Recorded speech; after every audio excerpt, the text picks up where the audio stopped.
Nepal has recently witnessed a sudden political change due to large-scale protests led mainly by young people referred to as Gen Z. The protests began in response to a government decision to ban dozens of social media platforms. However, they were fueled by deeper grievance over corruption, political stagnation, and lack of accountability. The demonstrations quickly spread, turning violent in some areas, leading to casualties, high tensions, resignations, curfews, and a partial reversal of government policy. This movement has been a clear expression of frustration among young Nepalese with the current political leaders. The situation for average Nepalese citizen has been dire, while families of countries ruling elite showcase their wealth on social media. This nepo-kid trend triggered significant public anger, particularly among Gen Z, who make up a large portion of Nepal's population and are most active social media users. Even though the social media ban triggered the protest, the real reason was that ordinary people were frustrated for a long time. They were fed up with corruption, high unemployment, and the fake promises of political leaders.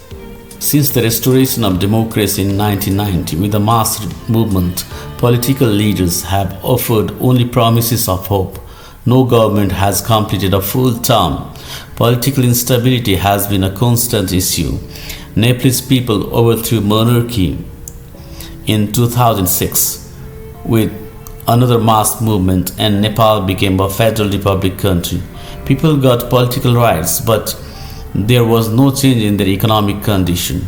Since 2008, Nepal has seen 14 governments change, often forming coalitions and breaking them. Corruption has increased, while the condition of ordinary people has steadily worsened. On 4th of September 2025, the government of Nepal ordered the shutdown of 26 social media platforms including Facebook, X, YouTube, and LinkedIn for failing to register under Ministry of Communication and Information Technology's new rules. Critics, however, argue that the shutdown was prompted by a social media trend highlighting nepotism, focusing on privileges enjoyed by the children and relatives of influential political leaders. Only TikTok and a few platforms were allowed to continue as they complied with the government's regulations. On 8th of September, Gen Z began protests primarily targeting corruption, with social media ban serving as the immediate trigger. Large gatherings erupted in Kathmandu, especially at Maitighar Mandala and around the federal parliament in New Baneshwar, attracting tens of thousands. Initially, the rallies were peaceful, but protesters claimed they were hijacked by external forces and political party cadres. The movement had no formal leadership, with individuals joining voluntarily to oppose corruption and the controversial social media ban. Tension escalated when crowds tried to enter the federal parliament, prompting security forces to deploy tear gas, water cannons, rubber bullets, and eventually live rounds. Confrontation resulted in at least 51 deaths, including protesters, security personnel, and others, and many injuries, marking one of the Nepal's deadliest youth uprisings. By evening, the government lifted the social media ban, and Home Minister Ramesh Lekek resigned. A curfew was imposed in several major cities. Following this, protesters demanded the resignation of Prime Minister and dissolution of House of Representatives. On 9th of September, protests resumed in the morning. Curfews were enforced across multiple cities, but the number of protesters increased, with support coming not only from Gen Z but also from other groups. The demonstrators demanded the resignation of Prime Minister. Nationwide protests escalated, with demonstrators setting fire to major government buildings. Prime Minister KP Sharma Oli resigned after issuing directives to his ministers and sought refuge in an army barracks. Singhadarbar and the Supreme Court, Sital Niwas, the Parliament, and many other government buildings were set ablaze. Political party offices including UML and Nepali Congress headquarters were vandalized, while the residences of leaders such as KP Oli, Sherbahadur Deuba, Prachanda, Jhalnath Khanal, Vidyadevi Bandari and other political figures were attacked and set on fire. The Nepal army evacuated political leaders to safe locations in army barracks. Media outlets, hotels, ministers and private properties were set ablaze. Prisons in several districts were stormed, leading to mass jailbreaks, including the release of Ravi Lamichhane from Nakku jail.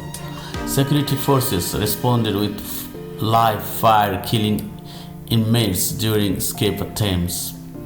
These violent clashes led protesters, police and civilians dead or injured. Amid the chaos, discussions about restoring the monarchy resurfaced. By nightfall, the Nepali army announced that it would assume control to restore law and order. President Ramchandra Paudel had appealed to the protesting Gen Z youth to remain calm and come to the dialogue table, stating that citizens' demand can be resolved through talks and negotiation in a democracy. Some people speculated whether the army or former King Gyanendra might take over. A dialogue took place between Gen Z protesters and President Ramchandra Paudel, with the support of Army Chief Ashok Raj Sigdel, to find a peaceful solution to the unrest. During the discussions, the protesters demanded dissolution of House of Representatives and an interim government under former Chief Justice Sushila Karki to hold an election. On 12th of September, former Chief Justice of Supreme Court Sushila Karki was appointed as the Prime Minister of an interim government in response to protesters' demands. President Ramchandra Paudel dissolved the House of Representatives following the recommendation of the new Prime Minister. Fresh elections are scheduled within 6 months. The newly formed government faces significant challenges. It must establish a commission to investigate the incidents of 8th and 9th September, take initiation to amend constitution, rebuild destroyed infrastructure and address protesters' demand, including creating a strong anti-corruption body to investigate public officials since 1990. Existing political parties may pose obstacles to achieve these goals. Nonetheless, there is hope that the new government will work patiently to correct the negative outcomes left by previous government.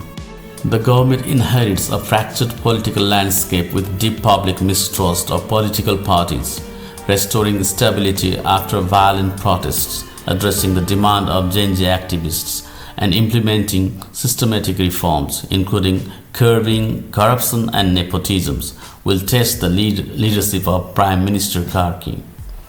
Resistance from entrenched political elites may obstruct reforms. Additionally, the economic impact of curfews, arson, and unrest affecting tourism, investment, and employment requires urgent attention. Balancing justice, stability, and reform in a turbulent environment remains the government's greatest challenge. At the same time, the newly formed government under Sushila Karki, Nepal's first female prime minister, presents both symbolic and practical opportunities. Her leadership can restore public trust after months of unrest, offering a fresh start in a political system traditionally dominated by male elites. With her legal background and tenure as Nepal's first Chief Justice, she is well positioned to push for judicial independence, transparency, and anti-corruption reforms that is the key demands of the youth-driven protests. Public appetite for accountability gives her government a mandate to strengthen democratic institutions and ensure equitable development. Her rise also provides an opportunity to empower women and marginalized groups in Nepal, signaling a more inclusive political order that may rebuild international confidence and attract development partnership.